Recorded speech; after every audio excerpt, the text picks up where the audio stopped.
बिस्मिल्लाहिर्रहमानिर्रहीम। अस्सलाम वालेकुम स्टूडेंट्स।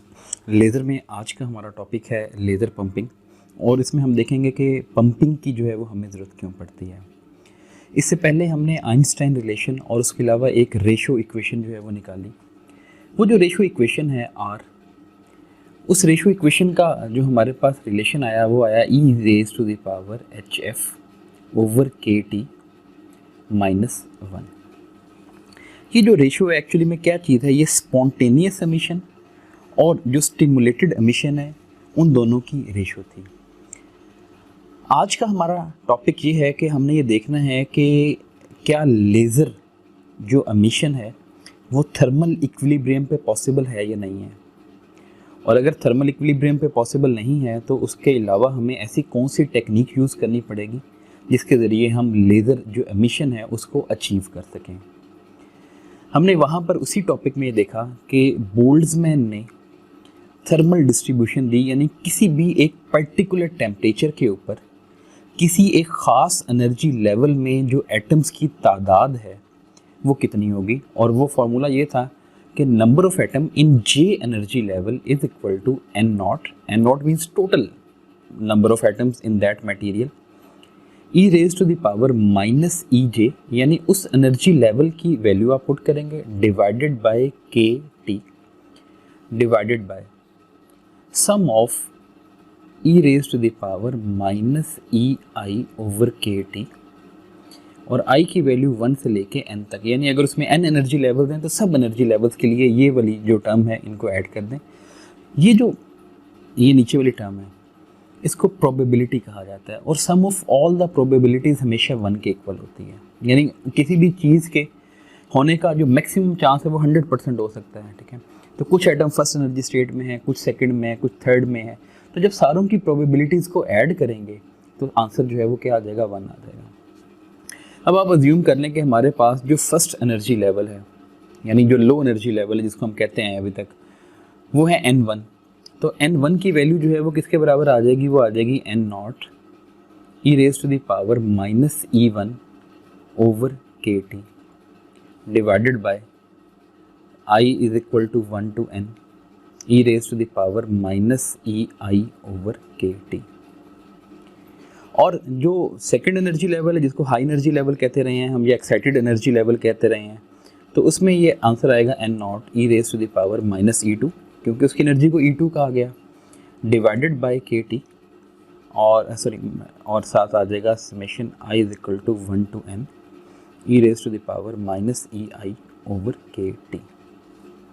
अब अगर आप इन दोनों को आपस में डिवाइड कर लें, यानी आप जो है वो क्या करें, n2 को ऊपर रखें, यानी मैं जो हाई एनर्जी लेवल है उसकी पॉपुलेशन को ऊपर रख रहा हूँ और लो एनर्जी लेवल की पॉपुलेशन को नीचे रख लूँ, तो n2 की जगह आ जाएगा n not e raise to the power minus E2 over k t divided by this probability.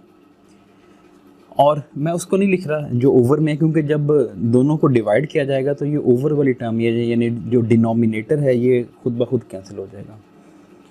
तो मैं जस्ट लिख रहा हूँ n not e raise to the power minus E1 over k T.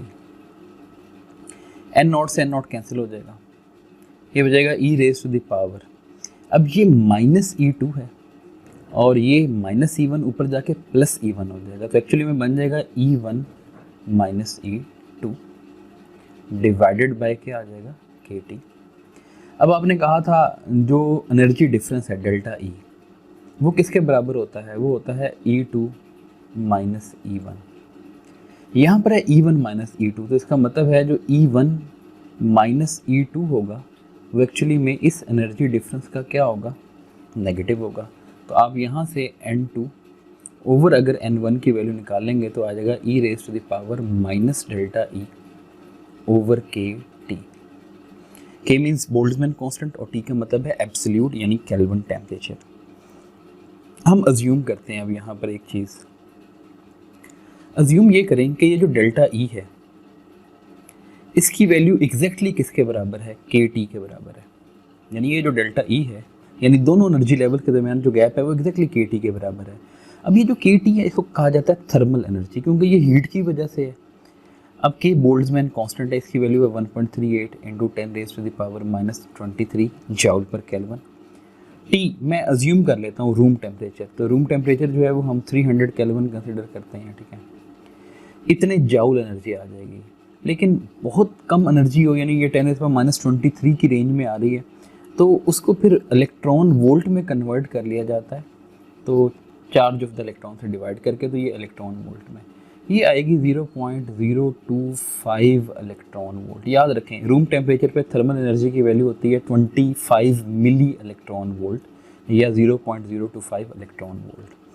अब ये एनर्जी तो नहायत ही कम है, यानी इतनी कम एनर्जी जो होती है वो तो माइक्रोवेव्स में होती है। तो इसका मतलब है कि अगर रूम टेम्परेचर के ऊपर आपने देखना है कि दो एनर्जी लेवल्स के दरमियान इतनी एनर्जी का फोटोन अमिट होगा, तो उस वक्त ये जो n2 और n1 की जो रेशियो होगी वो किसके बराबर होगी, e⁻⁻⁻1, क्योंकि डेल्टा ई और के टी बराबर हैं, आपस में कैंसिल हो जाएंगे e⁻⁻। अब ये जो e⁻⁻1 होता है इसकी वैल्यू होती है 0.37।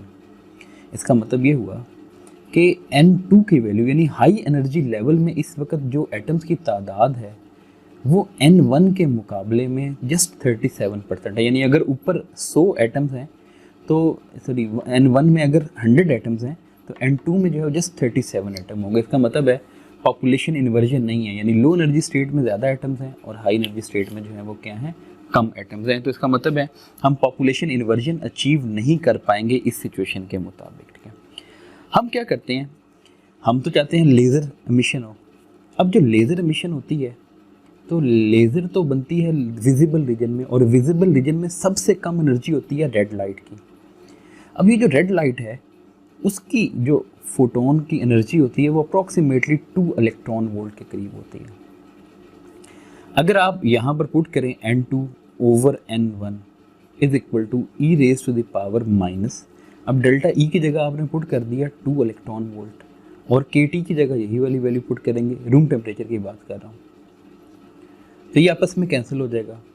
तो अब ये जो आपके पास आंसर आएगा ये e⁻⁻, अब 2 डिवाइडेड बाय 0.025, इसको 25 इंटू 10⁻⁻3, मैंने इसको बताया कि 25 मिली इलेक्ट्रॉन वोल्ट लिखा जाएगा इसको।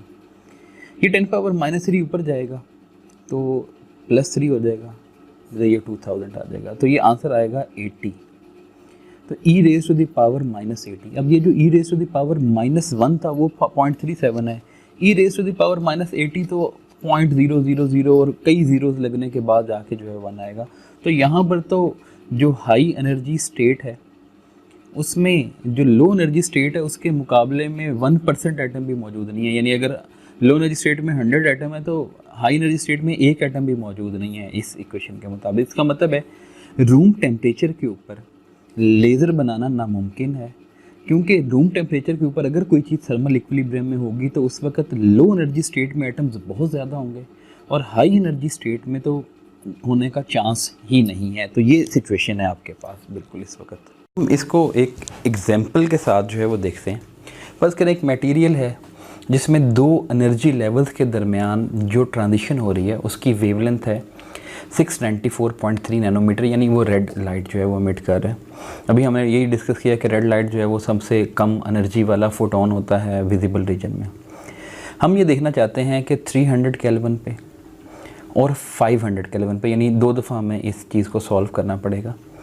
300 और 500 केल्विन के ऊपर जो पॉपुलेशन है वो हाई एनर्जी लेवल में लो एनर्जी लेवल के मुकाबले में कितने % है, ये हम जो है वो देखना चाहते हैं। अभी हमने देखा कि हाई एनर्जी लेवल में n2, लो एनर्जी लेवल में जो फोटोन्स की तादाद है वो है n1 इज़ इक्वल टू, वो किसके बराबर था, वो था e⁻⁻ delta E divided by k T. अब डेल्टा ई का मतलब है energy of the emitted photon. तो आप एनर्जी यूँ मालूम करते हैं E = hf, और f की जगह आप पुट कर देते हैं c/λ। तो ये जो h की वैल्यू है वो आप जानते हैं 6.63 इंटू 10⁻⁻34 है। c की वैल्यू सबको पता है 3 इंटू 10⁸, और लैम्डा की जगह 2.3 और नैनो को आप 10⁻⁻⁹ लिख लें। यहाँ से आपके पास जो डेल्टा ई की वैल्यू आएगी, यानी इस फोटोन की जो एनर्जी है वो आएगी 2.85 इंटू 10⁻⁻⁻19 जाओ। ये आपके पास डेल्टा ई की वैल्यू आ गई। ये रिलेशन है, हम इसमें जो है वो पुट कर देते हैं n2/n1 is equal to e⁻⁻ delta e. अब ये जो डेल्टा ई है उसकी जगह तो हमने पुट किया 2.85 इंटू 10⁻⁻19 डिवाइडेड बाय के की जगह Boltzmann constant 1.38 into 10⁻⁻23 into T. अब आप टी की जगह एक दफ़ा 300 केल्विन पुट करें। जब आप n2 divided by n1 e⁻⁻, तो पहले हम पुट करेंगे 300 केल्विन, ये 10⁻⁻19 अपनी जगह पे 1.38 इंटू 10⁻⁻23 इंटू 300। तो यहाँ से आपके पास n2/n1 की जो वैल्यू आएगी, यानी आप इसको सॉल्व जब कर लेंगे तो आएगी 1.2 इंटू 10⁻30। और अगर इसको परसेंटेज में कन्वर्ट करेंगे तो आ जाएगी 1.2 इंटू 10⁻28। 100 से मल्टीप्लाई कर देंगे, परसेंट आ जाएगा n2/n1। इसका मतलब है हाई एनर्जी लेवल में जो एटम्स की तादाद है वो लो एनर्जी लेवल के मुकाबले, सॉरी ये माइनस में आएगा, तो वो लो एनर्जी लेवल के मुकाबले में क्या होगा कि 1.2 इंटू 10⁻⁻28% ऑफ n1। अब ये 10⁻⁻28 का मतलब है 0.27 टाइम्स जो है वो ज़ीरो लगाएं और फिर आखिर में 1 लगाएं, जो कि बहुत ही कम है। इसका मतलब है कि इस वक्त हाई एनर्जी लेवल में जो पॉपुलेशन है वो लो एनर्जी के मुकाबले में जस्ट इतनी है, 10⁻⁻28, बहुत ही कम ना होने के बराबर। अब आप टेम्परेचर जो है वो 500 करके देखें। n2/n1 is equal to e⁻⁻, फिर वही 2.85 into 10⁻⁻19 same over 1.38 into 10⁻⁻23 multiplied by 500। अब इसका जो आंसर आएगा वो पहले वाले के मुकाबले में जो है वो क्या आ जाएगा, ज़्यादा आएगा। ये आएगा 1.12 इंटू 10⁻⁻17। पहले आया था -30, अब -17। और इसको परसेंटेज में कन्वर्ट कर लें तो 1.12 इंटू 10⁻⁻15%। तो n2 जो है वो किसके बराबर आ जाएगा, 1.12 इंटू 10⁻⁻15% ऑफ n1। तो इसका मतलब ये हुआ कि अभी भी जो हाई एनर्जी लेवल है उसमें जो पॉपुलेशन है वो लो एनर्जी लेवल के मुकाबले में बहुत कम है, 10⁻15 टाइम्स जो है वो कम है। लेकिन इसके मुकाबले में देखें काफ़ी बढ़ चुकी है। यहाँ पर 10⁻⁻28 आ रहा था, यहाँ पर 10⁻⁻15 है। तो जब इन दोनों की रेशो देखेंगे तो एक्चुअली में 10⁻13 टाइम्स जो है वो पॉपुलेशन क्या हो गई है, वो इंक्रीज़ कर गई है। लेकिन अभी भी ये नाकाफ़ी है, क्योंकि अभी भी हाई एनर्जी लेवल में तो लो एनर्जी लेवल के मुकाबले में तादाद कम है। यानी अभी भी हम यही कहेंगे n2 इज़ लेस देन क्या है, n1। तो इसका मतलब है टेम्परेचर आपने रूम टेम्परेचर से बढ़ा 500 केल्विन कर दिया, लेकिन अभी भी वो आप अपना पर्पस जो है वो अचीव नहीं कर पाए, जो कि लेज़र को बनाने के लिए ज़रूरी है। नेक्स्ट अब हम एक और प्रॉब्लम की तरफ जो है वो बढ़ते हैं। इस प्रैक्टिस प्रॉब्लम में अभी हमने वही काम करना है कि हाई एनर्जी लेवल और लो एनर्जी लेवल में जो पॉपुलेशन हैं उनकी रेशो मालूम करनी है, लेकिन हमें 3 अलग अलग कंडीशन जो है वो गिवन है। अभी हमने थोड़ी देर पहले वाली जो एग्जांपल थी उसमें देखा n2/n1 की जो वैल्यू थी वो थी e⁻⁻ और डेल्टा ई का मतलब है कि जो उस ट्रांजिशन में अमिट होने वाले फोटोन की एनर्जी है। अब यहाँ पर वेवलेंथ बताई गई है 500 नैनोमीटर और कितने टेम्परेचर पे, 300 केल्विन पे। तो डेल्टा ई की वैल्यू आप मालूम कर लेंगे hc/λ वाले फार्मूले से। अब h की वैल्यू आप यहाँ पर हम प्लेस करेंगे, उसके बाद c को मल्टीप्लाई करेंगे उसके साथ और फिर क्या करेंगे 550 से डिवाइड कर लेंगे। तो h की जगह 6.63 इंटू 10⁻34, c की जगह स्पीड ऑफ लाइट और लैम्डा की जगह 550, नैनो की जगह 10⁻⁹ ये आपके पास जो है वो आ जाएगी डेल्टा ई की वैल्यू। और ये जो डेल्टा ई की वैल्यू आएगी आपके पास, आपने इसको डिवाइड कर देना है किस चीज़ के साथ, के टी के साथ। तो जब आप इसको सॉल्व करेंगे डेल्टा ई की वैल्यू, तो मैं इसको डायरेक्ट लिख रहा हूँ, ये आ जाएगी 3.6 into 10 raise to the power -19 joule. अब आप यहाँ पर पुट करें N2 over N1 is equal to e raise to the power minus delta e की जगह 3.6 into 10 raise to the power -19, k की जगह 1.38 into 10 raise to the power -23 और टी की जगह 300 पुट करें। ये जो आंसर आएगा ये आएगा e raise to the power, और इस सब का जो आंसर आएगा वो आ जाएगा 86। तो e raise to the power -86 और ये 10 की पावर जो है वो -17 बनती है अप्रॉक्सीमेटली, यानी -37 के करीब बनती है। ठीक, तो इसका मतलब ये हुआ कि N2 की वैल्यू जो है वो N1 के मुकाबले में 10 raise to the power 37 times जो है वो क्या है, कम है, यानी N2 is much less than N1। तो फिर वही वाला रिज़ल्ट कि थर्मल इक्विलिब्रियम में आप पॉपुलेशन इन्वर्जन नहीं अचीव कर सकते। नेक्स्ट यहाँ पर आप देखते हैं डेल्टा ई की वैल्यू किसके बराबर होती है, HF, क्योंकि यहाँ पर फ्रिक्वेंसी गिवन है। तो H की जगह 6.63 into 10 raise to the power -34, frequency है 3 और गीगा मीन्स होता है 10 रेज़ टू द पावर 9। 6.63 को 3 से मल्टीप्लाई कर दें, ये आ जाएगा 18.89 into 10 raise to the power -25, ये जमा हो जाएंगे। अब आप जो है वो यहाँ पर इस इक्वेशन में दोबारा से वैल्यू पुट करें, N2 over N1 is equal to e raise to the power minus delta e. अब डेल्टा ई की जगह आप उसकी वैल्यू पुट करें, ओवर में के और साथ ही जो है वो क्या कर दें, टी की वैल्यू, वो भी अभी भी 300 केल्विन गिवन है, तो यहाँ पर 300 प्लेस कर दें। अब यहाँ पर जो इसकी वैल्यू आएगी वो आएगी 0.99952, ये आ जाएगी N2 ओवर N1, यानी ऑलमोस्ट 1 के इक्वल आ जाएगी।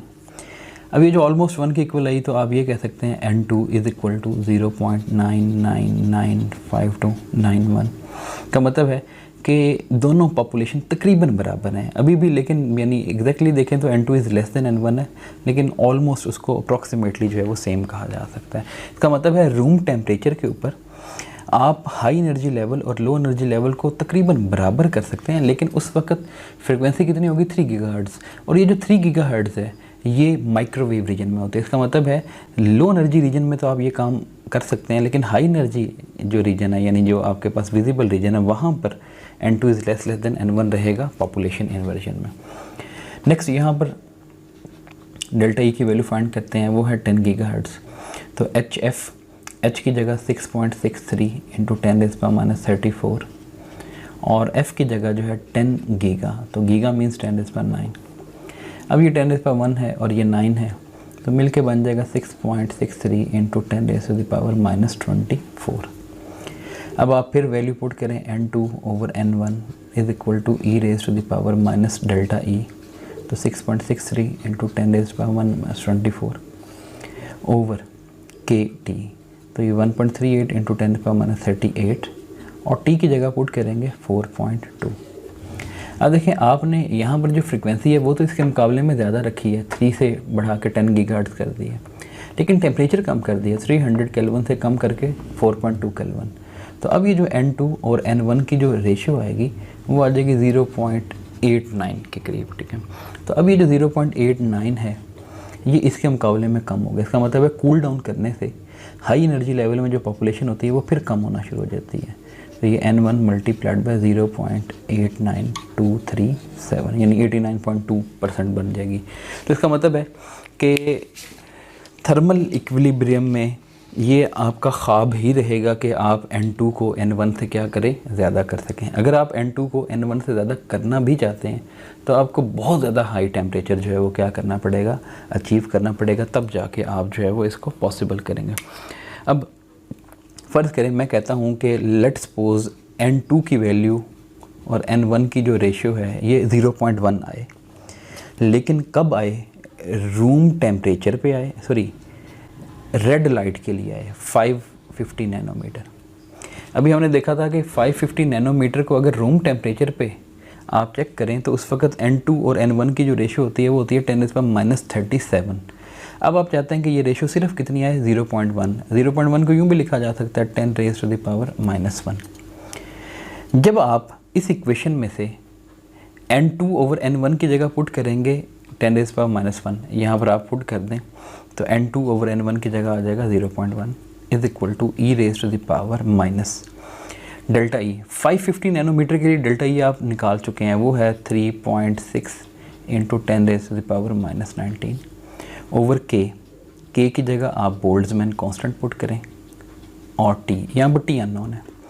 दोनों साइड पे नेचुरल लॉगरिथम लें और नेचुरल लॉगरिथम लेने के बाद जब टेम्परेचर मालूम करेंगे तो उस वक्त टी की वैल्यू आ जाएगी 11,329 केल्विन। इसका मतलब है कि रेड लाइट के लिए थर्मल इक्विलिब्रियम में अगर आप हाई एनर्जी लेवल में लो एनर्जी लेवल के मुकाबले में 10 गुना कम, यानी यूं करना चाहते हैं, अभी भी सिचुएशन वही है, n2 is less than n1, लेकिन इतना ज़्यादा लेस नहीं है जितना यहाँ पर था। यहाँ पर तो 10⁻37 टाइम्स लेस था, यहाँ पर जस्ट 10 टाइम लेस है। तो उसके लिए भी आपको कितना टेम्परेचर चाहिए, 11,000 केल्विन चाहिए, जो कि बहुत लार्ज टेम्परेचर है। तो इसका मतलब है कि यह हमारी बात को तक़वियत मिल रही है कि लो एनर्जी के ऊपर या रूम टेम्परेचर के ऊपर या विजिबल रीजन ने आप कभी भी थर्मल इक्विलिब्रियम के नतीजे में पॉपुलेशन इन्वर्जन जो है वो अचीव नहीं कर सकते।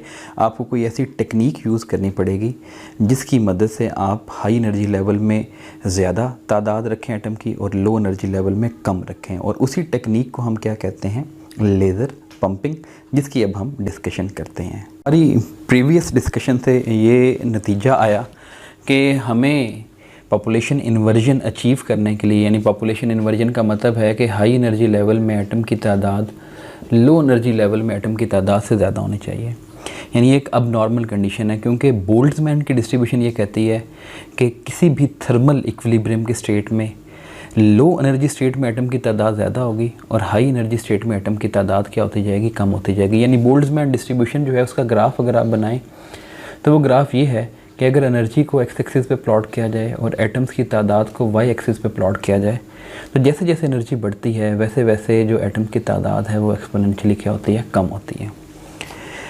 अगर आप चाहते हैं कि n2 is greater than n1 हो जाए, यानी एक अब नॉर्मल कंडीशन पैदा हो जाए, तो वो थर्मल इक्विलिब्रियम में जो है वो नहीं हो सकता।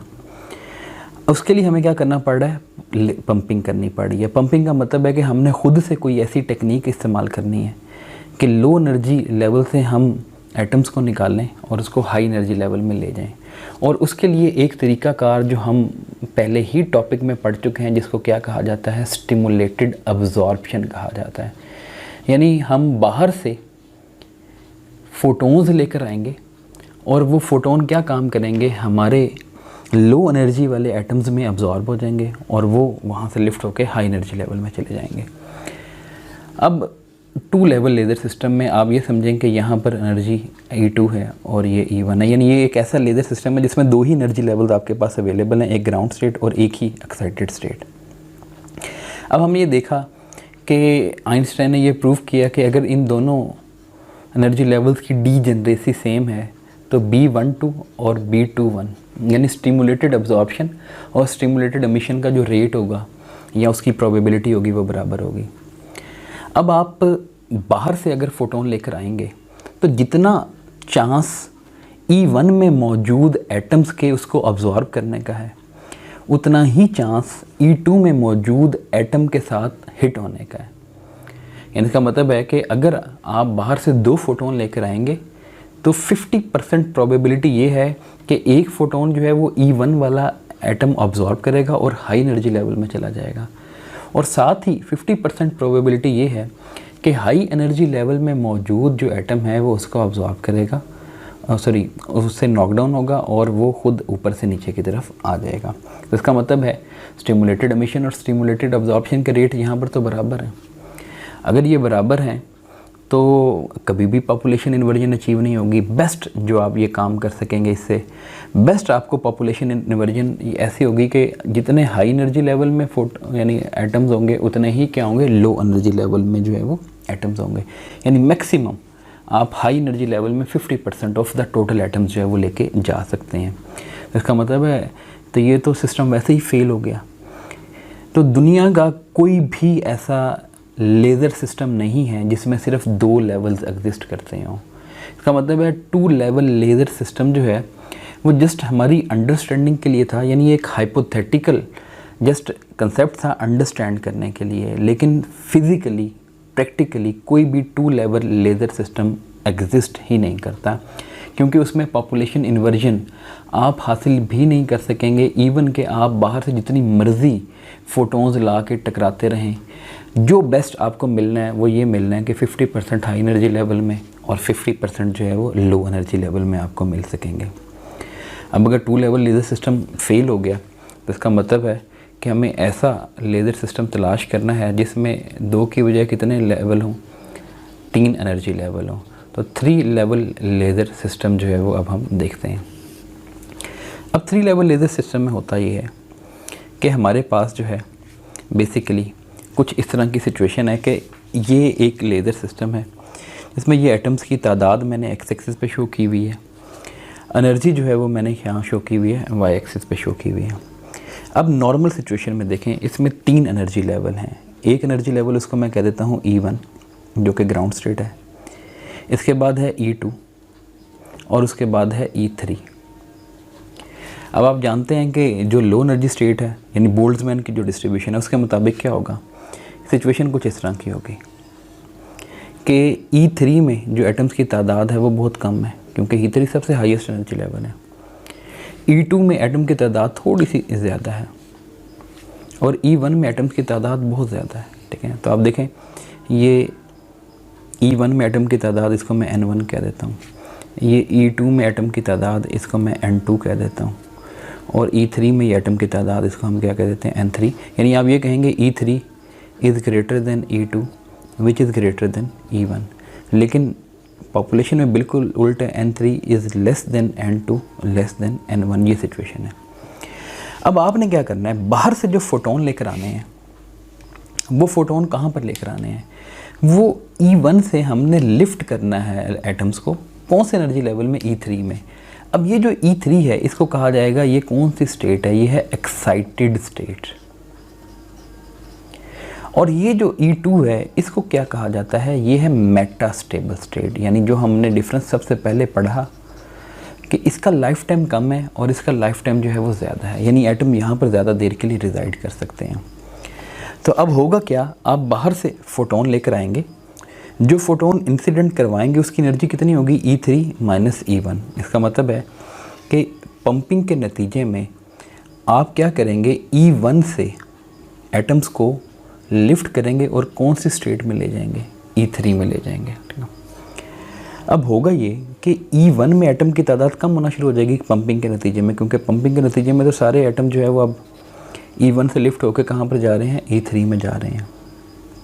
तो अब होगा ये कि E3 में एटम्स की तादाद जो बहुत ज़्यादा थी, E1 में सॉरी इतनी ज़्यादा थी, अब वो क्या होती जा रही है, कम होती जा रही है। और E3 में जो एटम की तादाद थी जो कि स्टार्ट में बहुत कम थी, अब वो थोड़ी सी क्या होती जा रही है, बढ़ती जा रही है। तो ये कमी हो रही है और ये जो है वो इजाफा हो रहा है इस साइड पे। ठीक है, क्योंकि हमने एक्स एक्सिस पे नंबर ऑफ़ एटम्स और वाई एक्सिस पे एनर्जी को प्लॉट किया हुआ है। तो ये किस नतीजे में ये अपलिफ्टिंग हो रही है, ये पंपिंग के नतीजे में, बाहर से आने वाले फोटोन स्टिमुलेटेड अब्जॉर्प्शन के नतीजे में E1 से लिफ्ट करा रहे हैं एटम्स को E3 वाले एनर्जी लेवल में। अब दरमियान में कौन सा एनर्जी लेवल था, E2। होगा ये कि E3 का तो लाइफ टाइम है बहुत कम, E3 के बिल्कुल साथ क्या थी मौजूद, E2 मौजूद था। तो अगर यहाँ पर लाइफ टाइम कम है, एटम्स को यहाँ पर लाइफ टाइम ज़्यादा मिल रहा है, यानी यहाँ पर जो है वो मेटास्टेबल स्टेट है जिसका लाइफ टाइम ज़्यादा है, तो पंपिंग के नतीजे में E1 से वो E3 में जाएंगे, लेकिन वहाँ से यूँ नीचे गिर जाएंगे, कौन से एनर्जी लेवल में, E2 में। तो ये जो E2 एनर्जी लेवल है, यहाँ पर ये जो डिके हो रहा है हाई एनर्जी लेवल से लो एनर्जी लेवल में, इसको कहा जाता है नॉन रेडिएटिव डिके या रैपिड डिके कहा जाता है।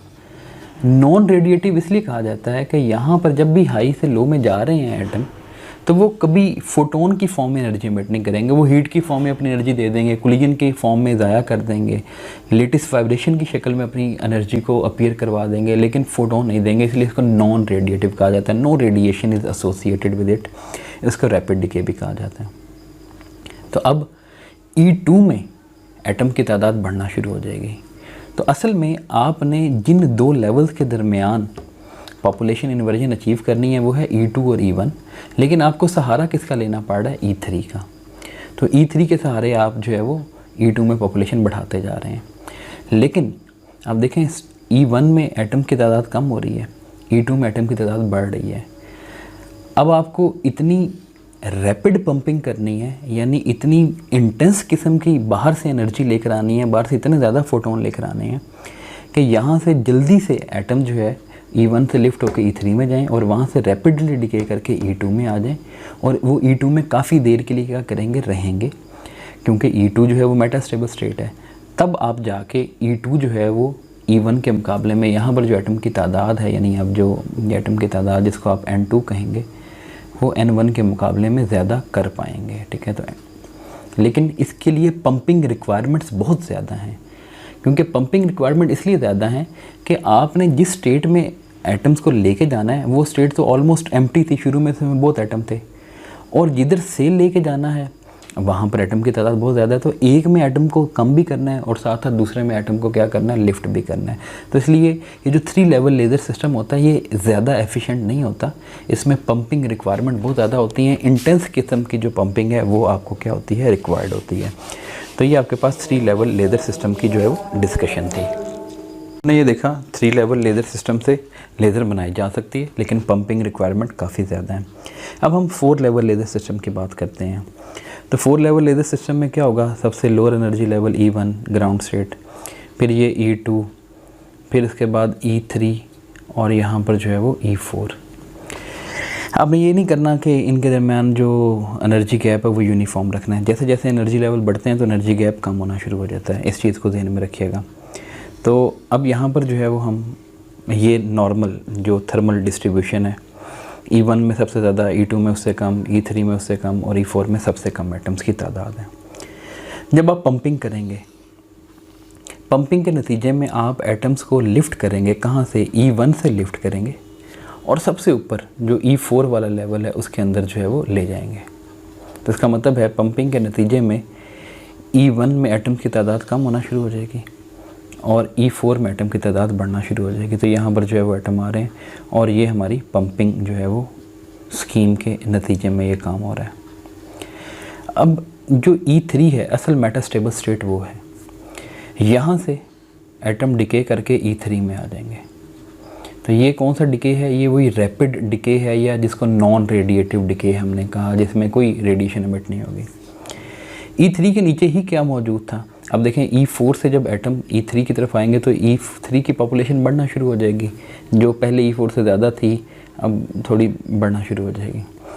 तो अब इसके साथ ही जो है वो क्या है? E2। जैसे ही E4 से एटम जो है वो E3 में आएंगे तो E3 की पॉपुलेशन क्या हो रही है? बढ़ रही है। E2 में पॉपुलेशन जो है वो कम है। E1 से एटम लिफ्ट होके E4 में गए, E4 से E3 में आना शुरू हो गए तो E3 की पॉपुलेशन E2 से बढ़ गई। ये वाली जो 2 स्टेट्स हैं, ये दोनों जो इंटरमीडिएट स्टेट हैं, ये असल में दोनों ही मेटास्टेबल स्टेट हैं, ये और ये। असल जो लेज़र ट्रांजिशन होनी है वो इन दोनों लेवल्स के दरमियान होनी है, यानी यहाँ पर जो है वो आपने लेज़र एमिट करनी है। और ये पॉपुलेशन इन्वर्जन अचीव करना नहायत ही आसान है, क्योंकि E2 में एटम की तादाद जो है थी वो E1 के मुकाबले में तो काफ़ी कम थी, यहाँ पर एटम की तादाद थी बहुत कम यहाँ पर। और E3 में एटम की तादाद बढ़ती जा रही है, क्योंकि E1 से E4 में एटम जा रहे हैं और जंप करके E3 में आते जा रहे हैं। तो E2 की तादाद अपनी जगह पे मेंटेन्ड है और E3 की तादाद जो है वो फ़ौरन ही कुछ ही देर के बाद जो है वो क्या होनी है? E2 से बढ़ जानी है। तो इसका मतलब है यहाँ पर पॉपुलेशन इन्वर्जन अचीव करना आसान है। तो 4 लेवल लेज़र सिस्टम जो होता है वो क्या होता है? ईजीएस्ट होता है, एफिशिएंट होता है और पंपिंग रिक्वायरमेंट्स जो है वो बहुत कम होती हैं। और फिर यहाँ से जब एटम वापस यहाँ पर आएगा तो ये वाला जो डिके होगा फिर दोबारा से कौन सा डिके होगा? रैपिड डिके होगा, यानी यहाँ पर भी कोई रेडिएशन एमिट नहीं होगी, असल लेज़र ट्रांजिशन यहाँ पर हो रही है। तो ये हमारे पास जो है वो लेज़र का इंट्रोडक्शन। वैसे 5 लेवल लेज़र सिस्टम भी होते हैं, लेकिन सबसे एफिशिएंट जो है वो क्या होता है? 4 लेवल लेज़र सिस्टम होता है। तो इसलिए लेज़र बनाते वक्त जो है वो हम 4 लेवल लेज़र सिस्टम को प्रेफर करते हैं, ठीक है। लेकिन इसका ये मतलब नहीं है कि हम 3 लेवल लेज़र सिस्टम या 5 लेवल लेज़र सिस्टम इस्तेमाल नहीं करते, वो भी यूज़ किए जाते हैं। तो सबसे एफिशिएंट जो है वो ये है। हम इनकी एफिशिएंसी भी जो है वो नेक्स्ट किसी लेक्चर में कैलकुलेट करेंगे। तो आज का ये टॉपिक यहाँ पर कंक्लूड होता है। अपना ख्याल रखिएगा। अल्लाह हाफिज़।